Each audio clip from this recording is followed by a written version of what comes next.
Manx Radio's update with Lewis Foster.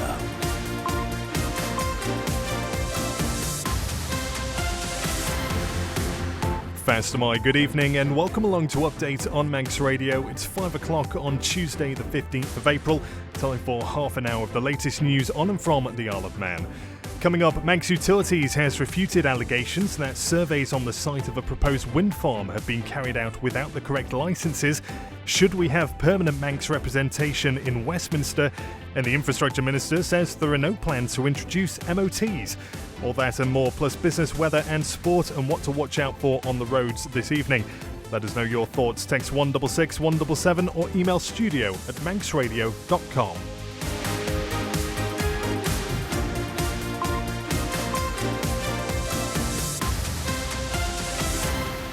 First of all, let's take a look at the latest headlines with Siobhan Fletcher. Fastamai, Siobhan. Fastamai. The Chief Minister has told a Tynwald committee that establishing permanent Manx representation at Westminster would come at a cost of several £100,000. It's after the Speaker of the House of Commons suggested the Isle of Man is underrepresented in the UK. Alfred Cannon says it's a difficult balance of weighing the financial cost against the potential impact. A shoebox on the fifth floor of a random building, it's a difficult balance to take. There are currently no plans to introduce MOT tests on the Isle of Man. That's from the Infrastructure Minister, who's been responding to a Tynwald written question on the topic. Castletown Commissioners says the Department of Infrastructure needs to put mitigation measures in place before Market Square is reopened to vehicles in winter. The local authority wants to see clearly defined limits to minimise potential accidents between pedestrians and traffic. And a plan for a former prison site in Douglas to be used for temporary accommodation during the TT races has again been unanimously backed by planners. The site on Victoria Road would be used to house 203 units in portable cabins during the TT for the next 3 years. Further afield, the US Vice President claims there's a good chance a trade deal can be reached with the UK following Donald Trump's sweeping tariffs. Many British goods at the American border are currently taxed at 10%, although the levy's suspended for 90 days.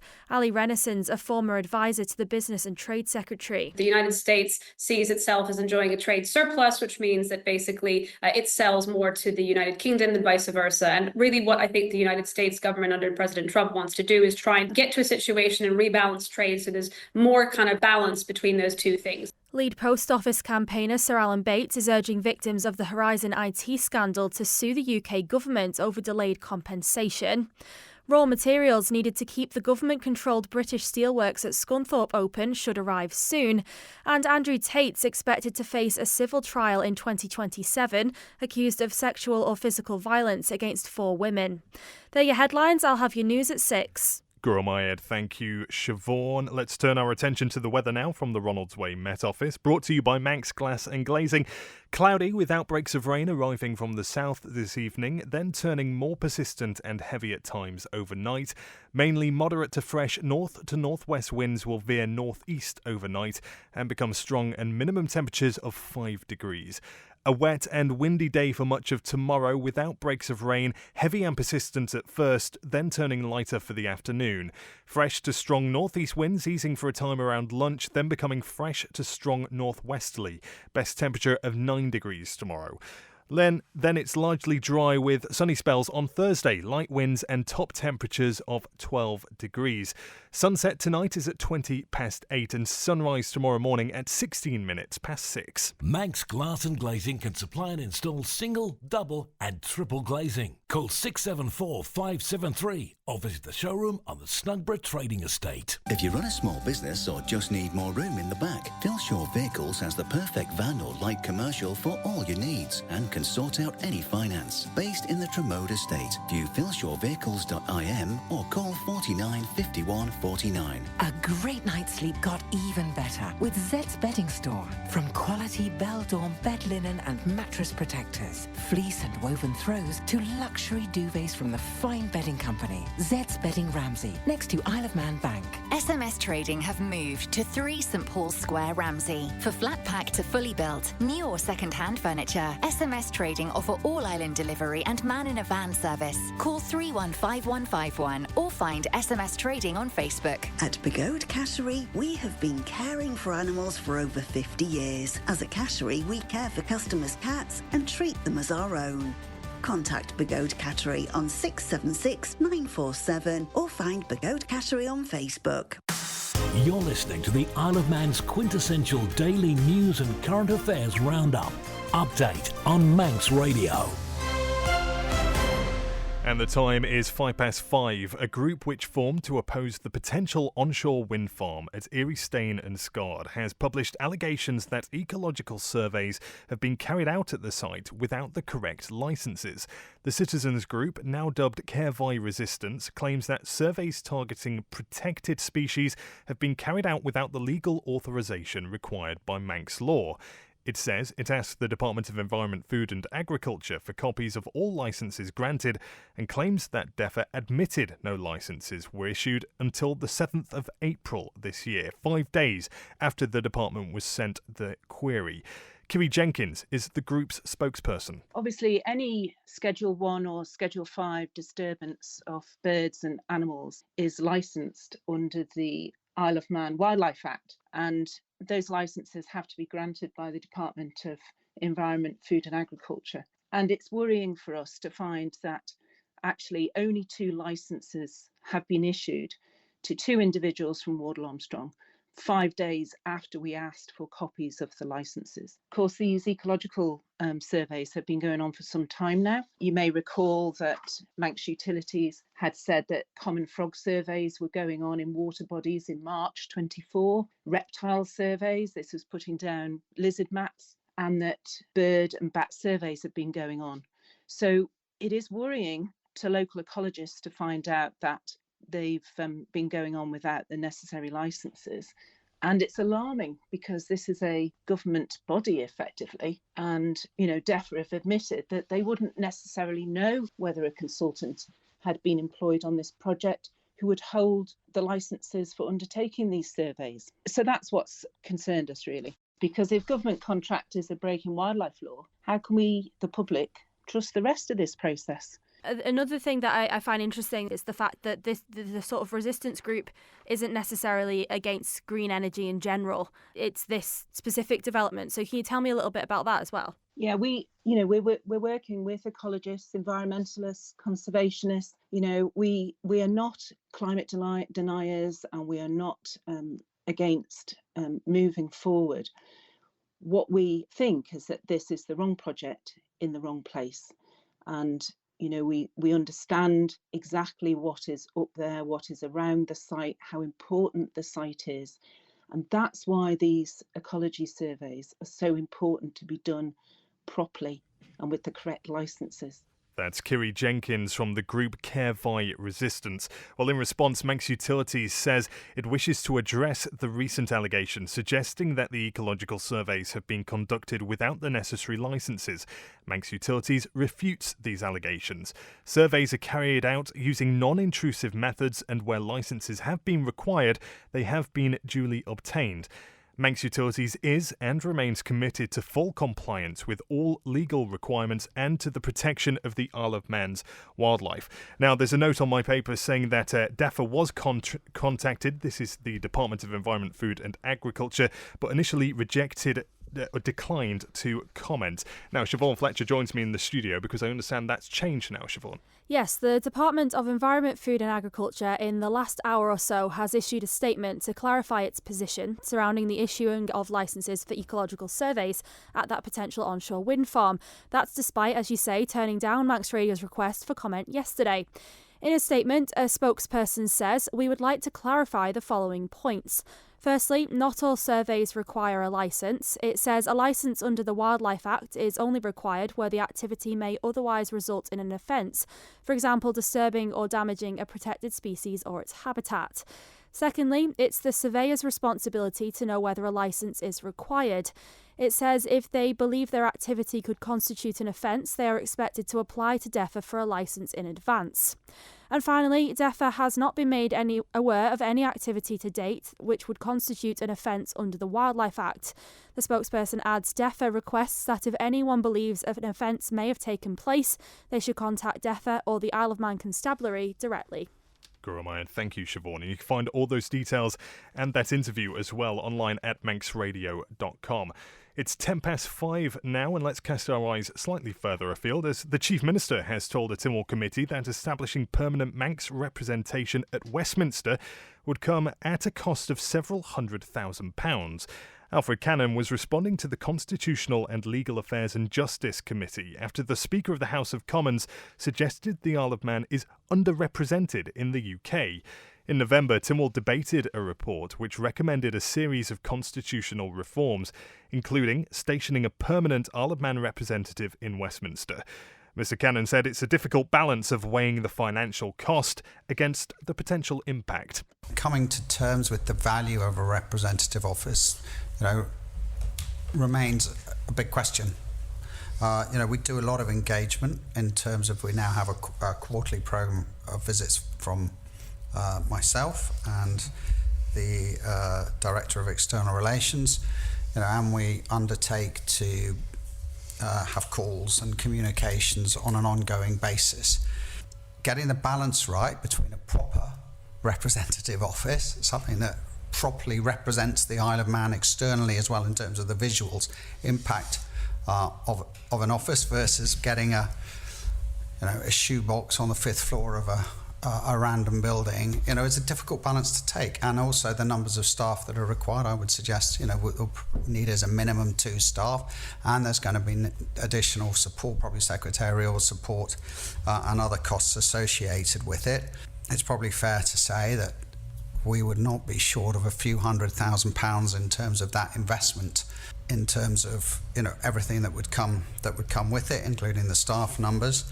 And also one needs to balance that out between the economic benefits as well, because I think there is an overlap, and Jersey certainly from their perspective have that political representation, but they also have economic representation down there. But it's about getting the balance right, and we haven't got to that stage yet of just really being clear what are the tangible benefits of a London office and what we would actually want in terms of its profile and responsibilities. Chief Minister Alfred Cannon discussing Manx representation in Westminster. You're listening to the Isle of Man's quintessential daily news and current affairs roundup. Update on Manx Radio. And the first project by the Manx Development Corporation has been completed, according to government. The old nurses' home in Westmoreland Road in Douglas is now finished, as Amy Griffiths reports. Built in 1953, the site provided temporary accommodation for hundreds of nurses working at Nobles Hospital. Originally home to 126 individual bedsits, Clag, which means clock house in Manx, now has 37 apartments and a commercial unit, which is on the ground floor. It's believed to have cost more than £11 million to redevelop the facility, which has been done by the Manx Development Corporation, a government-owned company established in 2021 to restore brownfield sites on the island. This is the first major scheme to be completed by the MDC. In 2022, it said the 1 and 2 bedroom flats would be aimed at returning students and key workers and not sold to investors. They'll now be available for rent, with prices starting from £795 a month, including rates. The Chief Minister, Alf Cannon, says the completion of the project marks a delivery milestone for the island plan on 2 fronts: the regeneration of brownfield sites and improving the availability and affordability of housing. He adds he's looking forward to seeing the development breathe new life into central Douglas. Amy Griffiths with that report. Let's turn our attention to next week's local authority election now, as a former Department of Infrastructure Minister standing for re-election says keeping financial responsibility has been key to keeping rate increases low for the last few years. Ray Harmer, who joined the board in Peel in a by-election 2 years ago, hopes to use reserves from making efficiencies to improve children's play areas and for the Marine Parade development. Because I love the place I live, I'm passionate about Peel. I really believe in community. I believe in building things between all of us. So whether that's getting businesses involved or charities or whatever. And we've been able to do lots of things in the past, like running the Lease Museum, beach cleaning, painting the railings, whatever those elements are, because I believe the commissioners sit in the centre of everything. And whilst they may not have all the resources themselves, they connect people together. And when commissioners, MHKs, the community and the businesses all work together, you can get some really, really amazing outcomes. And it's really important to bring people together because we've got some really big issues. The other reason for standing is because of the experience, and there'll be lots of new faces on the board, but keeping financial responsibility is really, really important because we have kept our rate increases low by making efficiencies within the town hall. And now we've not just only kept the rates low, but we've also got healthy reserves to do some of those other things that I believe we should do. The main thing is around that community engagement. I believe that we can work with businesses as well to perhaps create maybe a hot desk area. There's DFE funding that we can apply for regarding sort of revitalising the townscape. The other candidates for Peel Commissioners are Katrina Baptist, Frank Crompton, Alistair Cubban-Wood, Stuart Hardingham, Sharon Lambert, Christine Muckton and William Otieno Costain. Manx Radio Travel, driven by Quayside Tyres and Service Centre. Let's turn our attention to the roads. The mountain road is closed from Ramsey to the Bungalow for TT preparation work. The closure will be in place 24 hours a day until Thursday. Businesses on the mountain will be open as normal. Also this week, there's temporary lights at the bottom end of the mountain road between Cronknamona and Signpost Corner for meter replacement work. In Cueg, temporary lights on the Old Castletown Road near the brewery. In Crosby, temporary lights on the main road between Crosby Crossroads and Moround Church for work on the street lights there. In Ramsey until the 12th of May, temporary lights at the Bowring Road / Derby Road junction, 24 hours a day for gas main work. And the planned works on the new Castletown Road in Douglas this evening have been postponed because of the adverse weather forecast. The work will now take place tomorrow evening instead, with the road set to close in both directions between Quarterbridge and the NSC track entrance from 6 o'clock tomorrow evening. The work is expected to be finished before midnight. As a result, the work planned for Braddon Bridge tomorrow will now take place on Thursday evening instead. In off-island travel, no problems to report over at the airport. All upcoming flights set to depart on time. And on the sailings, Manannan will shortly be arriving into Liverpool, and Manxman is sailing back from Heysham, due to arrive here in Douglas at 7 o'clock. Ask how you can spread the cost interest-free at Quayside. You're listening to the Isle of Man's quintessential daily news and current affairs roundup. Update on Manx Radio. And it's 17 minutes past 5. A plan for a former prison site in Douglas to be used for temporary accommodation during the TT races has been unanimously backed by planners. The site on Victoria Road will be used to house 203 units in portable cabins during the TT for the next 3 years, including staff accommodation. Sian Cowper reports. Submitted by Duke Marketing, the site has been used for temporary accommodation by the firm during the festival since 2019, initially with 150 units and increasing to 193 units in 2023 and 2024. The planning officer who recommended approval told a committee that the proposals were very beneficial to the local economy and the TT event itself. Units would each include 2 single beds and a bathroom, with the plans also comprising a marquee with a canteen area, toilet and luggage blocks, stores and a gazebo seating area. The planning officer's report noted there would be no retail or alcohol sales, as well as no music or performances on the site.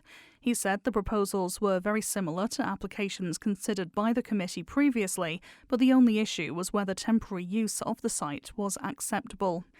He said while he was content with the proposal for a further 3 years, he noted it would get to a point where he wouldn't be able to support the proposals anymore, as proper development of the government-owned site should be undertaken. Echoing those views, Chair of the committee, Rob Callister, said at some point the Department of Home Affairs, which owns the land, or central government needed to look at development on the site, but the current plans were very much needed for TT. The setting up of the temporary accommodation would begin on the 1st of May, with the facility to be operational for 17 days from the 23rd of May, and the land would be cleared by the 30th of June. This year's TT will run from the 26th of May to the 7th of June. Sean Calber with that report there. And thanks to Mike on the text, who quite rightly points out that Manxman is right there in Douglas Harbour. It's the Ben McCree on the way back from Heysham, arriving just after 7 o'clock. Now, an election candidate for Ramsey's North Ward says she wants to see more support for local businesses in the town.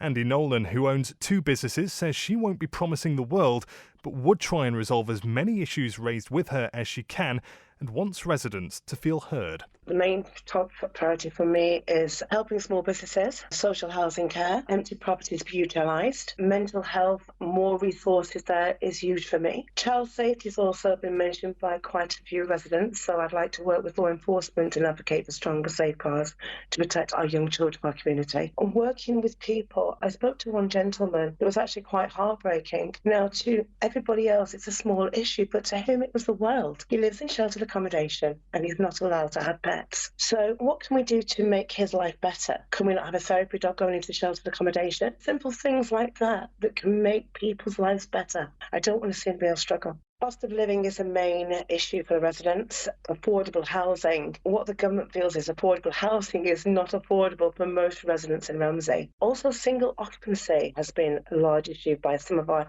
elderly residents, and I think that needs to be taken into consideration. Cost of rates. Our mental health, they don't feel there's anywhere to go if people are in trouble, which I think that needs to change. So I think there's a lot of issues, but we can only take one step at a time. So all these issues are so important, so I don't want to highlight one issue, because I think every issue is important. That's Andy Nolan there. The other candidates standing for Ramsey Commissioner's North Ward are Emma Honey, Pauline Johns-Garrett, Dewar McGuinness, Katrina Netlat, Elizabeth Shimin, Margaret Webb and Wilf Young. Now, there are no plans to introduce MOT tests on the island. That's from the Infrastructure Minister in a written response to a question from Arbury Castletown and Maloo member Jason Morehouse. He asked what progress has been made since the opening of the Vehicle Test Centre and the option of introducing MOT tests here. Here's Manx Radio's Chanel Suku. An MOT test is a check that ensures your vehicle meets road safety and environmental standards. Each test includes a list of standard tests and checks that are performed on every vehicle. Michelle Hayward says that based on evidence from an assessment, road traffic collisions and consideration of how MOTs would be implemented, the current government policy is not to introduce such testing on the island. She added that evidence that periodic vehicle testing would improve safety is limited and MOT testing would come with a significant cost to the public. However, there is mandatory testing for higher risk vehicles such as heavy goods vehicles, taxis and buses, as well as older vehicles upon their arrival to the island. Minister Hayward concluded that the DOI would work with the constabulary to proactively undertake vehicle safety campaigns and roadside testing of vehicles. Chanel Suku Guramayed. Now, a Peel resident says she's overwhelmed after a 6-year-old girl reunited her with her missing engagement ring. In June 2022, Karen Vandenberg took to social media for help after realising she'd lost her ring somewhere between Nobles Hospital and Crosby Co-op. Last night, Karen received a surprising message from Rhiannon Cottier, whose daughter Hallie May had found a ring of a similar description outside the same co-op. Let's hear from Karen and Rhiannon now. I just didn't think I would ever find it again. I thought, well, that's it, it's gone now. Well, quite literally, it was just one of them, as you can imagine. I have 2 young children, trying to get them in the car in the middle of a car park. She just handed me this little, what I thought, to be honest, was a stone at this point.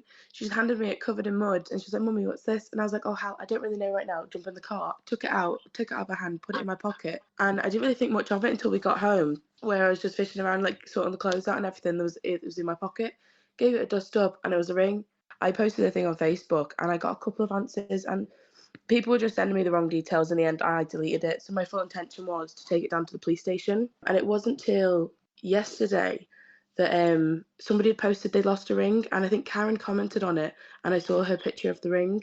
I couldn't believe it, really. I was like, it looks like my ring. But I wasn't, I thought it's 1 in a million chance that it is, Obviously, I was really happy and I thought, like Rhiannon said, come up and to my house and see if it is, and it was. Yeah, gosh, it means the world to have it back. I'd just like to say thank you to Rhiannon and her daughter, because if it wasn't for them, I would never have seen it again. What are the chances of that? Great to hear. Now, with a look at today's sporting news, Faster My, Simon Richardson. Good evening, and starting with some TT news. Race organisers have released the names of the 20 seeded riders for the Metzler Super Twin TT, which takes place on the 3rd of June, and the entire Cover Insurance Super Twin TT 3 days later. As in 2024, Paul Jordan will lead the field away, this time on the Jackson Racing, powered by Prosper 2 Aprilia. It's the Preston-based team's first assault on the class for several years. Paul leaves 10 seconds ahead of Pierre-Yves Bihan, who's in 2023 became the first Frenchman to stand on a solo TT podium. Third away will be 7 times TT winner Michael Rutter on a Yamaha. The finals of the Tennis Isle of Man Open have been played at Douglas Lawn Tennis Club, with 34 matches played over 4 days. In the men's singles final, number 3 seed Benjamin Miles from the UK took on number 4 seed Mark Chin. It was Mark that eventually secured the first set in a tie-break 7-6. The second was equally competitive, with Mark having 3 match points, which he failed to convert, Ben eventually taking it 10-8 and setting up a champions tie-break decider. It was level pegging at the start, but a few errors from Mark enabled Ben to seize the initiative, eventually winning 10-7. In the third and fourth playoff, the number 2 seed Charlie Woods upset the rankings, defeating the number 1 seed Tristan Mills 6-3, 6-1. In the men's consolation final, Joss Wolford took on junior Tristan Pretorius in an all Isle of Man player final. It was Joss who got off to a fast start, winning the first set 6-love. However, Tristan found his rhythm in the second and came close to levelling the contest, but Joss held on to win 6-love, 7-5. And in the ladies' singles final, number 2 Helen Miles from the UK proved too strong for junior player Abigail Cowell. The score 6-1, 6-love. And that's a look at sport. And back to you. Simon Richardson, good to have you back. Some cracking pronunciations in there as well. That's it for Update Tonight. Thank you for joining us. Simon and Kiri are here next with Countryside, and Chris Kinley is back at 6 o'clock with Greatest Hits. Stay tuned and have a great evening. Update will be back at the same time tomorrow.